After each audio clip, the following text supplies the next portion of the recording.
Once upon a time, well, precisely 2,786 years ago, there were some people gathered, boys and girls, men and women. They gathered and they were sitting on the banks of a river.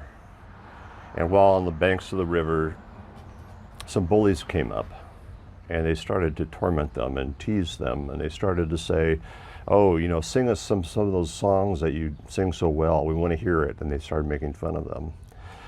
One of those men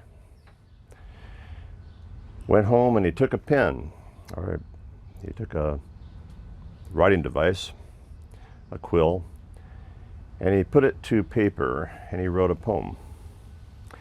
The poem was, "By the waters of Babylon, there we remembered Zion and we wept, as our tormentors asked for us to sing songs of Zion, and they made fun of us. But how can I sing the songs of Zion? Because they were in captivity for 70 years. Babylon had come in, completely annihilated their city, razed it to the ground, looted their stores, their produce. You couldn't even buy a roll of parchment anywhere. They destroyed the economy, and they took the brightest and the best into captivity in Babylon. And it was important for one generation to pass on to the next generation who they were as a people and who God was, as distinct from all of the gods that were around them in Babylon. And it was there that somebody took a pen to parchment and wrote that song of the sorrows of the heart. By these waters we wept when we remembered Jerusalem. And we can't forget. It was possibly that very same person, or maybe a friend standing nearby, who then took a pen together, maybe with his friends, as they began to hear and remember all the stories of their people. And they wrote the most beautiful hymn to me ever written. They wrote, "In the beginning God created the heavens and the earth was a formless void, and darkness covered the face of the deep, and the Spirit of God swept over the face of the waters. Then God said, 'Let there be light,' and there was light. And God saw that it was good." And this poem, the first chapter, the first page of our Bible, this poem tells us everything we need to know. It is the Rosetta Stone of everything that follows. And my goodness, how we have mismanaged our reading of this poem. And we have obsessed upon being in battle with evolutionists and battle with those who think that the earth was not created in 7 days, but 14 billion days or years. And the many ways that we have coerced this text to subjugate women, to abuse people, to enslave people. There is a word within this text which is the most important word for us to understand, and the Hebrew word is reda. And it's usually translated to be dominion, or to subjugate, or to control, as in God says to the human child, take control over the earth, dominate the earth, make it your own. And history has shown we did exactly that.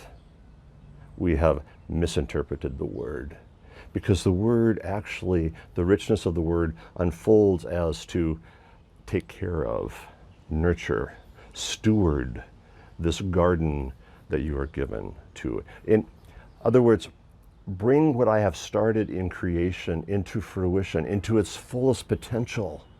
That is your task, the first task given to us as human beings, is to care for, not to dominate, not to exploit nature, because God says over and over, it is good. Now, the interesting thing when going back to Babylon, because that's the context of which then they decided they needed to tell the story of how creation, but they needed to tell the story of creation from a perspective of what they knew about God, their God, the God that gives them the instructions about our moral code, how to treat our neighbor. The God whose own character is just and righteous and kind and merciful and gentle. The God who brings into creation the possibility of completion. Reda does not mean to dominate, to control, because we've also used that to apply to communities. And one of the reasons why we're in the mess that we are today is that the image of God is a little blurry for us. The image of God says that God created us in God's own image. Male and female, God created us. Male and female. Community itself, where justice and kindness are at the center, is reflective of the nature of God. And the moment that community is not concerned with the listening deeply to the people whose stories are so horrendous because they've been treated unjustly, unfairly, they've been demonized, they've been pushed aside, they have not been given their opportunities that others have. That moment, the image of God becomes distorted and we become something other than what is laid out in Genesis chapter 1. That we are created for each other, to, like in creation, to take human community and to complete it.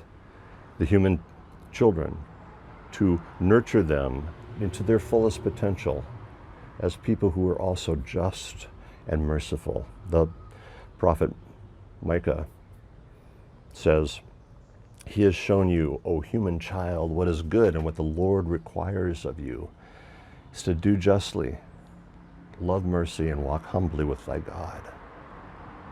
That is the story, all wrapped up. And in the fullness of time, Paul writes that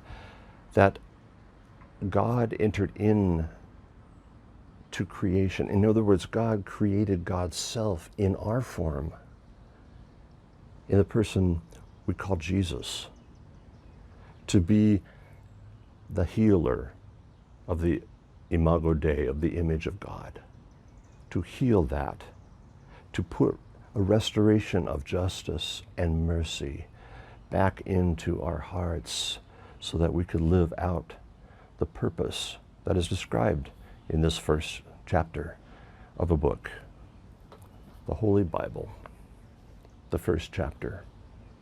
It's been featured in the news lately, but it doesn't do any of us any good until we open up the pages and we see in that first chapter, you and I and my neighbor are made in the image of God, and we're made for a purpose. And the purpose is to love, to serve creation into its fullest potential, and to love each other into our fullest potential. Justice, mercy, humility. You have to read no further than the first page of the Holy Bible to be able to see for yourself. We are made for better things. May the Spirit of God move over our land and over our waters as we seek to restore the image of God through works of justice and kindness in our own community. Here it is.